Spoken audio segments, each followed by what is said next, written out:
चलिए बिस्मिल्लाहिर्रहमानिर्रहीम। कहां से शुरू हो रहा है? 18 से। 18, if a current is passed in a spring, जब करंट स्प्रिंग में से पास होता है तो याद रखो वो कंप्रेस्ड होता है, क्योंकि स्प्रिंग यूं हुई हुई होती है, बेंड हुई हुई होती है, तो करंट क्या हो जाता है? कंप्रेस हो जाता है। ठीक है, तो पहले ही ऑप्शन उसमें सही है, gets compressed, get expanded, remains unchanged, oscillates. नहीं, पहला ऑप्शन सही है, गेट्स कंप्रेस्ड, यानी पहला ऑप्शन सही है। 19, a magnet needle is kept in a non-magnetic field।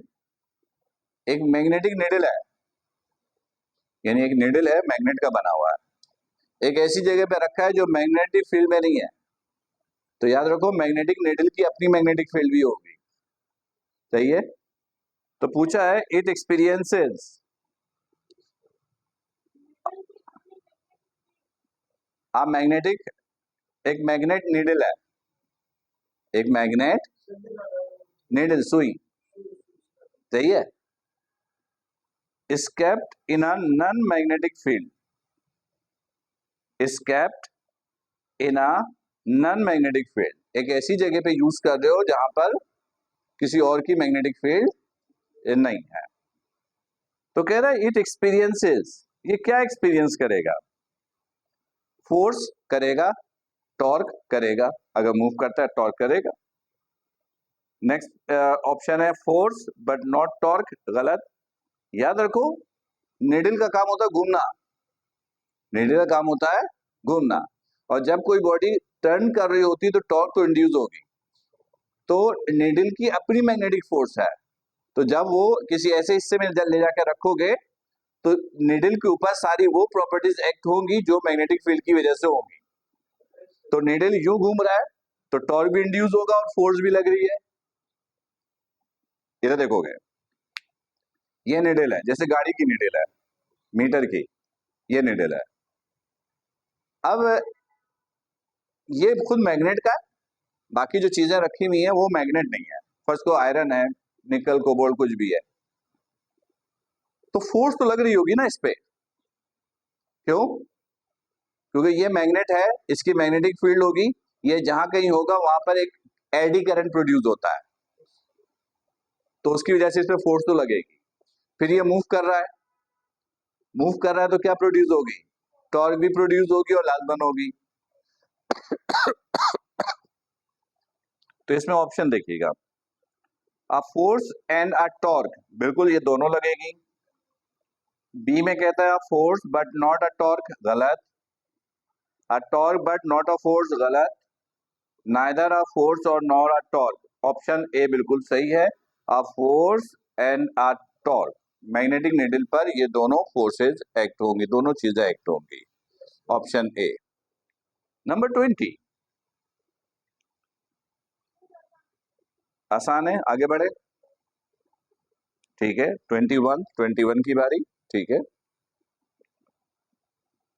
A magnetic compass will be deflected if it is kept near a, एक magnetic compass है, कंपास समझते हो, वो जो डायरेक्शन बताती है north south, will be deflected if it is kept near a charge in motion, charge in rest, both, none।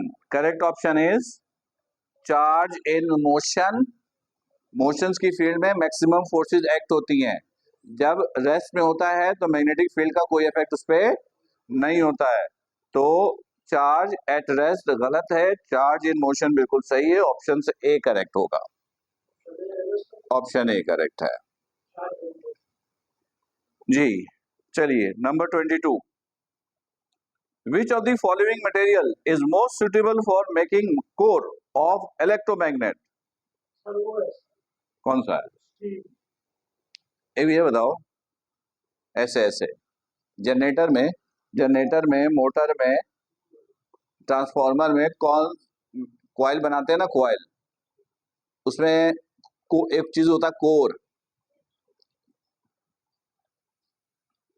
देखो coil का आसान तरीका क्या होता है बनाना, एक मेटेलिक सब्सटेंस लेते हैं और उसके ऊपर कॉपर वायर लपेट देते हैं, ये मैग्नेट बन गया।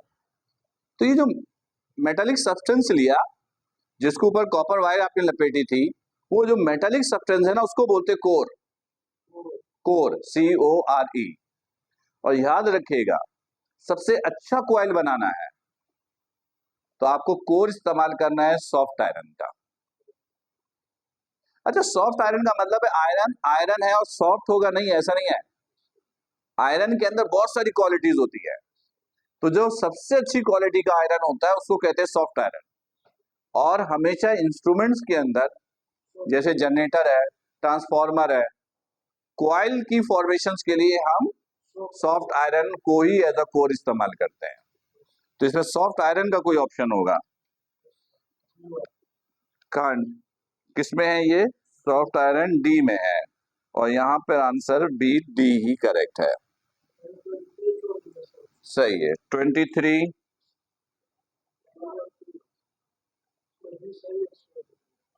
The standard vector symbol for flux density is, ये तो बहुत आसान है।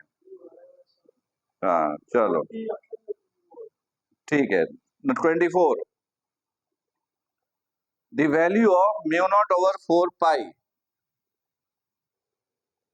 म्यू नॉट की वैल्यू पूछी है, नहीं ये किसके बराबर है ये पूछा है।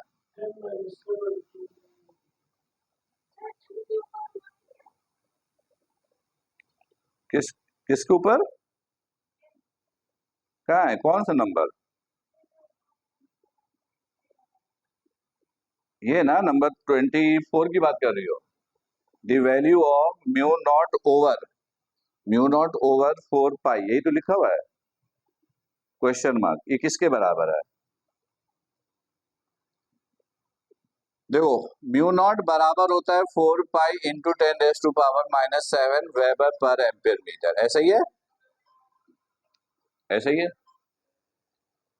तो 4 पाई मल्टीप्लाई इधर आकर क्या हो जाएगा? डिवाइड, तो ये किसके बराबर हो गया? 10⁻⁻⁷ के। तो 10⁻⁻⁷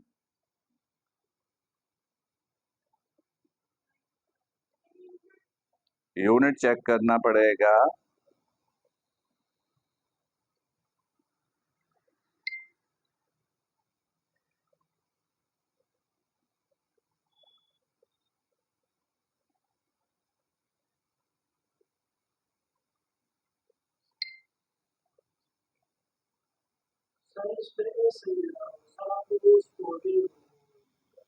अभी देख लेते हैं, अभी देख लेते हैं, ये तो वैल्यू आ गई, ये देखोगे। एक मिनट, ये वेबर पर एम्पियर मीटर है, इसको नहीं मीटर से मैंने डिवाइड मल्टीप्लाई किया, तो वेबर पर मीटर स्क्वायर, ये हो गया टेस्ला, है ना। वेबर पर मीटर स्क्वायर टेस्ला के बराबर होता है। तो 10⁻⁻⁷ टेस्ला एम, और ए ऊपर चला गया -1। देखो ये है, नहीं नहीं, ऑप्शन ना, ऑप्शन डी सही है। सेम नहीं है, M-1 है। हाँ, और डी जो है 10⁻⁻⁷ टेस्ला एम्पियर इनवर्स एम, ये डी सही है बिल्कुल। ये कौन सा कर रहे थे हम लोग? 26। तो मैंने 26 के सामने क्यों लिख दिया इसको? चलो ये 24 है, ठीक है। 25, 25 क्या है?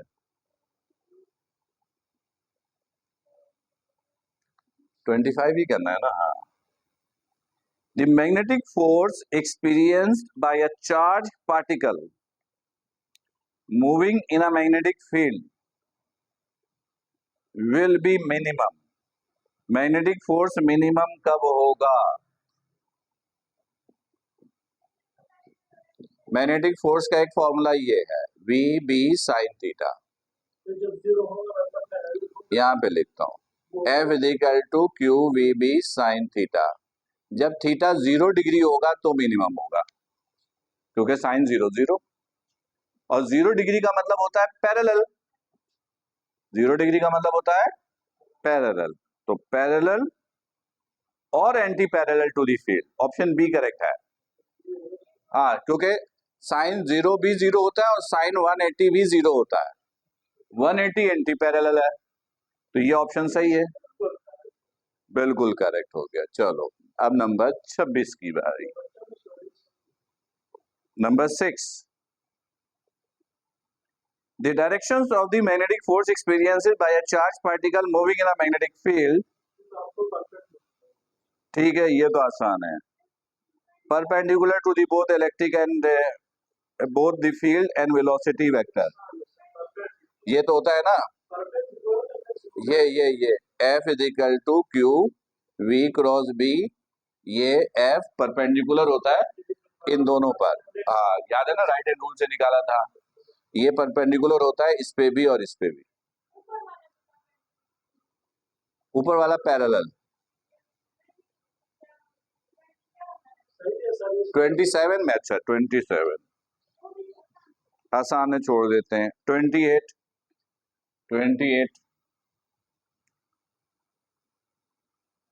ही है ना, हाँ।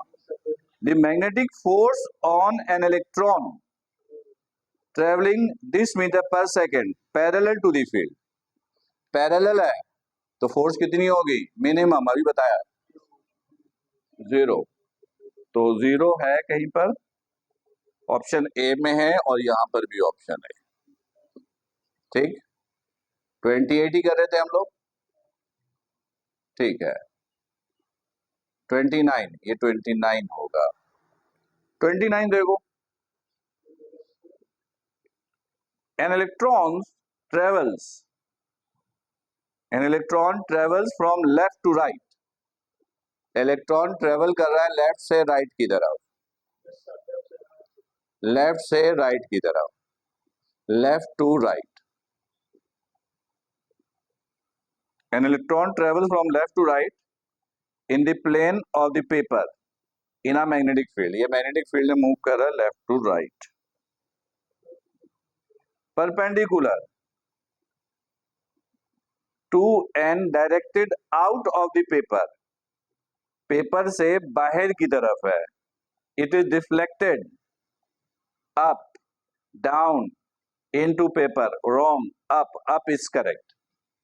दो क्या कह रहा है, an electron travels from left to right, एक इलेक्ट्रॉन लेफ्ट से राइट पे जा रहा है, in the plane of the paper, यानी एक कागज है उसके डायरेक्शन में, उसके प्लेन पर, उसकी डायरेक्शन में, इन अ मैग्नेटिक फील्ड, और वो मैग्नेटिक फील्ड में है, परपेंडिकुलर है to and directed out of the paper, तो डायरेक्टेड आउटवर्ड होता है तो वो हमेशा क्या होता है, अप होता है ना, ये देखो याद है, मैग्नेटिक फोर्स में दो डायरेक्शन थी, एक perpendicular on to the page, एक इनटू द पेज, तो ये आउट है, आउट का मतलब अप होता है। याद है डायरेक्शन हमने ये शो किया था, अगर तुम लोगों को शायद याद हो, जैसे ये ए था, ये बी था, ये ये था ए क्रॉस बी, है ना, ये हमने निकाला था ये राइट हैंड रूल से, ये आउटवर्ड आया था ऐसे, तो हमने डायरेक्शन कैसे शो की थी, ये ऊपर की तरफ अप, तो up is the correct answer, option A, ठीक है। और अगर पॉजिटिव चार्ज होगा तो डाउन हो जाएगा, तो 30 में जो है नीचे डाउन हो जाएगा, प्रोटॉन है, खत्म हो गया। ठीक है, पहले मैं इसको सेंड करूं, हाँ अभी मैं